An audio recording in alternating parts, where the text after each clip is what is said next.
మీ business ఏదైనా మీ ఊర్లో promotion చేయాలంటే అది సుమన్ టీవీతోనే సాధ్యం. ఇప్పుడే సంప్రదించండి.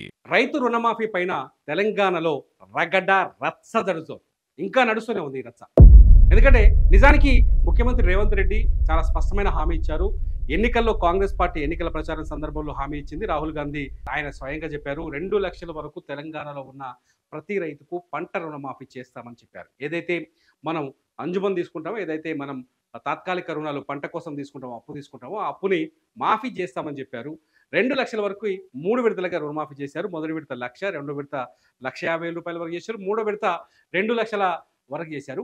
2 లక్షల పైనులలో కూడా ఈ 30 రోజుల్లో చేస్తామని చెప్పారు.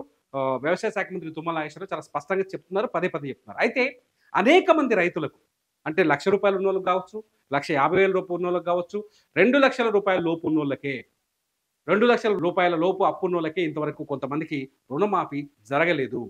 అయితే కొంతమంది దీనికి గవర్నమెంట్ కొన్ని రూల్స్ పెట్టింది. కొంతమంది అంటే 12 తారీఖు డిసెంబర్ 2018 డిసెంబర్ 12వ తేదీ నుంచి 9 తారీఖు డిసెంబర్ 2023 వరకు ఈ మధ్యలో అప్పు తీసుకున్న వాళ్ళకి కానీ, లేకపోతే పాత అప్పుని రెన్యువల్ చేసుకున్న వాళ్ళకి కానీ, మిత్తి కట్టిన వాళ్ళకి కానీ మాత్రమే రుణమాఫీ చేస్తామని చెప్పింది. ఇలా మిత్తి కట్టి అప్పు తీసుకున్న వాళ్ళకి కూడా చాలా మందికి రుణమాఫీ జరగలేదు. దీనికి గవర్నమెంట్ ఒక 31 టెక్నికల్ రీజన్స్ని కనిపెట్టింది. 31 టెక్నికల్ రీజన్స్లో ఆ 31 టెక్నికల్ రీజన్స్ని పరిష్కరిస్తే అర్హులందరికీ రుణమాఫీ జరుగుతుందని చెప్తోంది ప్రభుత్వం. తాజాగా రుణమాఫీ జరగని వాళ్ళ కోసం ఇవాళ ఒక గుడ్ న్యూస్ చెప్పింది గవర్నమెంట్.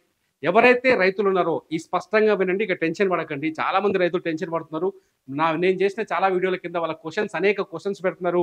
వాళ్ళు తీసుకున్న అప్పుకు సంబంధించిన డీటెయిల్స్ పెడుతున్నారు. వాళ్ళందరి కోసం చెప్తున్నా, టెన్షన్ పడకండి. గవర్నమెంట్ ఒక రైతు భరోసా రుణమాఫీ యాప్ అని ఒక యాప్ని తయారు చేసింది. ఇప్పటికే మండలాధికారులు, డివిజన్ అధికారులకు అందరికీ పంపించింది ఆ యాప్ని. రేపటి నుంచి ఈ అధికారులు, మండలంలో ఉండే అధికారులు, మీరు చాలా మంది పోయారు కదా, అగ్రికల్చర్ ఆఫీసర్ దగ్గరికి పోయారు, అప్లికేషన్ పెట్టి దరఖాస్తు పెట్టుకున్నారు కదా, మీ అందరి దగ్గరికి నేరుగా మీ ఇంటికే వస్తారు. అధికారులు మీ ఇంటికి వచ్చి ఆ యాప్లో మీ వివరాలన్నీ నమోదుపరిచి మీకు ఎందుకు రుణమాఫీ కాలేదో చెక్ చేసి మీ ఊర్లో ఉండే పంచాయతీ కార్యదర్శి డేటా సంతకం పెట్టించి ఆ యాప్లో అప్లోడ్ చేస్తారు. అప్లోడ్ చేసిన తర్వాత ఆ డేటా ఆధారంగా ఎవరికైతే రుణమాఫీ జరగలేదో వాళ్ళందరికీ రుణమాఫీ చేస్తారు. చాలా స్పష్టంగా మరోసారి చెప్తున్నాను, ఎవరికి రుణమాఫీ జరుగుతుంది.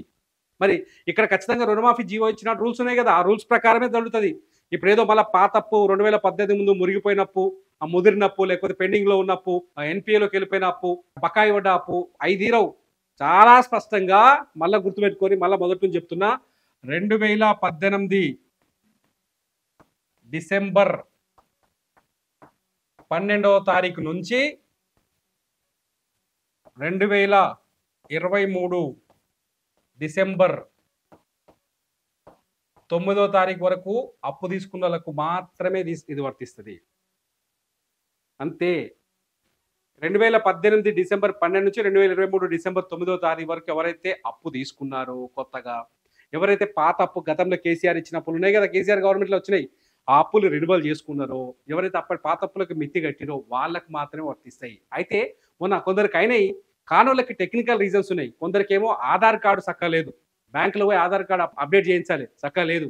కొందరు ఆధార్ కార్డు తప్పులు పడ్డాయి.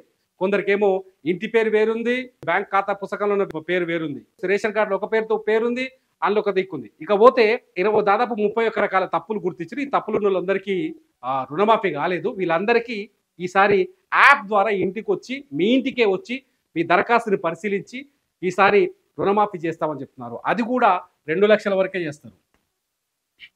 ఈ 2 లక్షలు ఎట్ట పరిగణలోకి తీసుకుంటారు? రేషన్ కార్డు ఆధారంగా తీసుకుంటారు. ఇప్పుడు నేనున్నా అనుకో, నాకు, నా భార్యకి, నా పిల్లలకి ముగ్గురు కలిపితే ఓ 3 లక్షల బ్యాంకులు అప్పు ఉందనుకో, వాళ్ళకి రుణమాఫీ కాలే, ఇప్పటివరకు అయితే కాలే. అది ఎట్లా లెక్క చేస్తారంటే, మా ముగ్గురు అప్పు కలిపి 3 లక్షలు ఉంటుంది కదా, ఆ 3 లక్షలల్లో మనం మాఫీ చేస్తానేది ఎంత? 2 లక్షలు కదా. ఆ 2 లక్షలు మాఫీ కావాలంటే మీదున్న ₹1,00,000 పోయి నేను బ్యాంకులో కట్టాలి. ఆ అప్పు కడితే నా 2 లక్షలు మాఫీ ఇస్తారు. ఫర్ ఎగ్జాంపుల్ మీ ఇంట్లో ఎవరికైనా 2,50,000 ఉందనుకోండి, 50,000 ఉందనుకోండి, వీళ్ళు ఏం చేయాలంటే 50,000 పోయి బ్యాంకుకు పోయి కట్టాలి. బ్యాంకుకు పోయి 50,000 కడితేనే మీ ఇంట్లో ఆ 2 లక్షలు మీకు మాఫీ అవుతుంది. ఇది చాలా స్పష్టంగా ఉంటుంది. కన్ఫ్యూజ్ కాకూరి. మొత్తాన్ని రాజకీయ పార్టీలు కొట్లాడుకుంటున్నాయి. బీఆర్ఎస్ వాళ్ళు ధర్నాలు చేస్తున్నారు. వాళ్ళు కూడా మంచి పని చేస్తున్నారు, ప్రభుత్వం పైన ఒత్తిడి చేస్తున్నారు. వాళ్ళు కూడా చెడ్డ పని ఏం చేస్తలేదు. మీరు రుణమాఫీ చేస్తున్నారు, రైతులకు రుణమాఫీ చేస్తానికి అధికారంలోకి వచ్చి చేస్తారా చేయడం పట్టుబడుతున్నారు. అటు బీజేపీ వాళ్ళు కాల్ సెంటర్ పెట్టిరు, బీఆర్ఎస్ వాళ్ళు కాల్ సెంటర్ పెట్టిరు, హరీష్ రావు వచ్చిండు రోడ్ల మీద ధర్నాలు చేస్తున్నారు. రుణమాఫీ కాని వాళ్ళు రైతులతో మేము కూడా మాట్లాడిస్తున్నాం, మా దగ్గర కూడా మాట్లాడుతున్నారు. ఇదేం కాదు, గవర్నమెంట్ చెప్తోంది చాలా స్పష్టంగా. ఇప్పటికి కూడా మాట మీద వెనక పోలే, మాట తప్పలేమంటుంది. కాబట్టి ఈసారి అధికారులు మీ ఇంట్లోకి వస్తున్నారు. మీ ఇళ్లకు వచ్చినప్పుడు వాళ్ళతోటి మంచిగా మాట్లాడి మీ బ్యాంకు ఖాతా మీ రేషన్ కార్డు దగ్గర పెట్టుకొని, మీ ఆధార్ కార్డులు అన్ని జిరాక్స్ దగ్గర పెట్టుకోండి. మీ బ్యాంకుకి వెళ్ళి మీ లోన్ కాగితం ఉంటుంది కదా, లోన్ కాగితం తీసుకొచ్చి దగ్గర పెట్టుకోండి. లేటెస్ట్గా మీ బ్యాంక్ అకౌంట్ స్టేట్మెంట్ తీసుకొచ్చుకొని దగ్గర పెట్టుకొని, ఇవన్నీ పెట్టుకొని అధికారులు రాగానే వాళ్ళకి డీటెయిల్స్ ఇచ్చి రుణమాఫీ యాప్లో మీ వివరాలు నమోదు చేసుకోండి. ఖచ్చితంగా మీకు రుణమాఫీ అవుతుంది. ఆ తర్వాత కాకపోతే ఏం చేస్తుందో మళ్ళీ గవర్నమెంట్ చెప్తుంది. మళ్ళీ చెప్పినప్పుడు నేను కూడా ఒక మంచి వీడియో చేస్తాను మీకోసం. అప్పటి వరకు టెన్షన్ పడకండి.